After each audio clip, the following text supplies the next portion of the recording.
दुर्गा नदी के किनारे बसा एक गांव फूलपुर। गांव में कुछ 100-150 लोग रहते थे। अंजलि, जो कि पास ही के जिले में रहती थी और 12वीं पास कर चुकी थी, उसके पिताजी ने बेटी को जल्दी विदा करने के लिए उसकी शादी फूलपुर गांव के मुकेश से करवा दी थी। मुकेश कभी स्कूल नहीं गया था और इस कारण वो पढ़ा लिखा नहीं था और बाकी गांव वालों की हालत भी मुकेश जैसी ही थी। मुकेश के घर में उसके माता पिता भी रहते थे। सासू माँ, मैं बाहर मंदिर तक जा रही हूँ, आधे घंटे में आ जाऊंगी। अरे अभी कहीं जाने की जरूरत नहीं है, चुपचाप जाके रसोई में रात के खाने की तैयारी करो। और ये घूंघट क्यों हटा लिया है तुमने? क्या पता नहीं कि इस गांव में औरतें बिना घूंघट के नहीं रहती?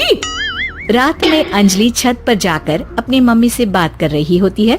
तभी गांव की 3-4 औरतें उसे देख लेती है और दरवाजे पर आकर उसकी सास से शिकायत करने लगती है। और क्या हुआ? अरे छत पे तो देखो, आपकी बहू मटक मटक के किसी से फोन पर बात कर रही है। दिन भर फोन पे लगी रहती है। अरे कल तो मंदिर के पास वो क्या कहते हैं, सेल्फी ले रही थी। शहर की बहू रखना अच्छा शान की बात है, पर देखना इसके लक्षण से ये तो तुम्हारे परिवार को बदनाम ना कर दे। ये पहली बार नहीं था जब सास से गांव के लोगों ने अंजलि की बुराई या शिकायत नहीं की हो। अब तो ये रोज की बात थी। अंजलि ये सब सुन लेती है। जब वो नीचे जाती है तो मुकेश भी वहां आ जाता है।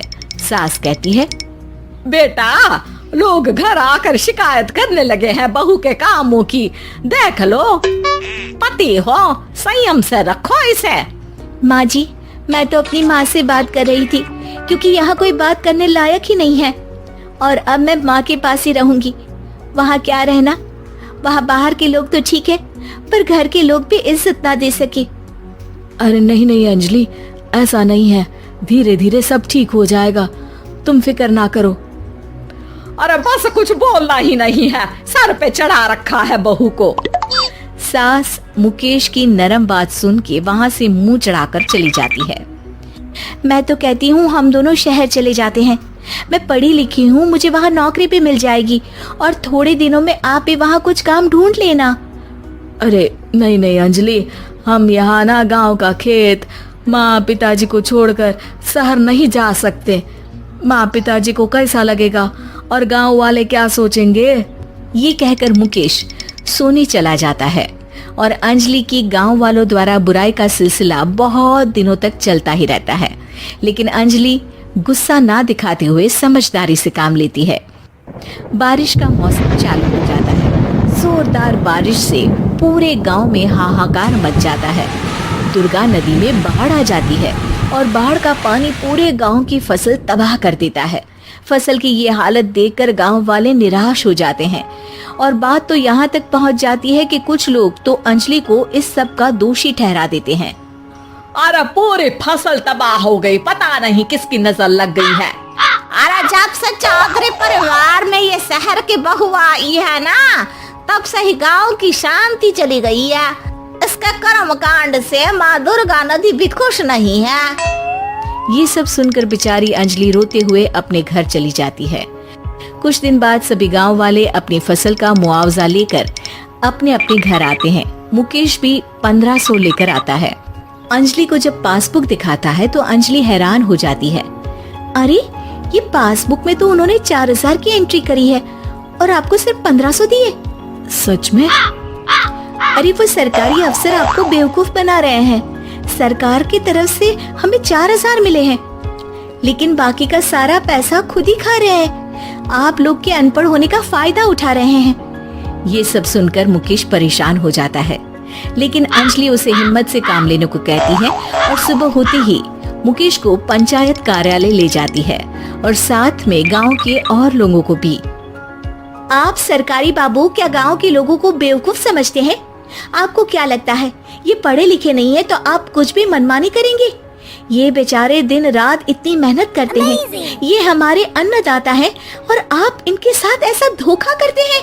अरे क्या बके जा रही है ये लड़की, किस धोखे की बात कर रही है?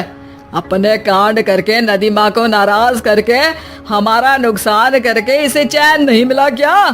सरपंच जी, इन सरकारी बाबू ने मुझे बेवकूफ बनाया है और मेरे हिस्से के पैसे खुद चट कर गए। बस ये सुनते ही सरपंच वहाँ से दुम दबाकर भाग जाता है। पता चलता है कि जनपद अधिकारियों ने गांव के सरपंच के साथ मिलकर सबके साथ धोखा किया है। सब लोगों का विरोध शुरू हो जाता है और आखिर में अधिकारी सब गांव वालों के हिस्सों के बचे हुए पैसे उन्हें लौटा देते हैं और कई दिन तक सरपंच गांव में लौटता ही नहीं। अंजलि, तुम नहीं होती तो हम गांव वालों को तो पता ही नहीं चलता कि ये हमें हर बार बेवकूफ बनाते हैं। हाँ हाँ अंजलि बेटी, हमें माफ कर दो। हम सब तुम्हें बुरा भला कहते रहे, लेकिन तुमने ही आज हमें बेवकूफ बनाने से बचाया है। हमें तुम पर गर्व है बेटी। अब समझ आया कि सरपंच तुमसे नहीं, तुम्हारे पढ़े लिखे होने से नफरत करता था। क्यों ना इस बार हम अंजलि को ही सरपंच पद के लिए चुन ले? क्या कहते हो गांव वालों?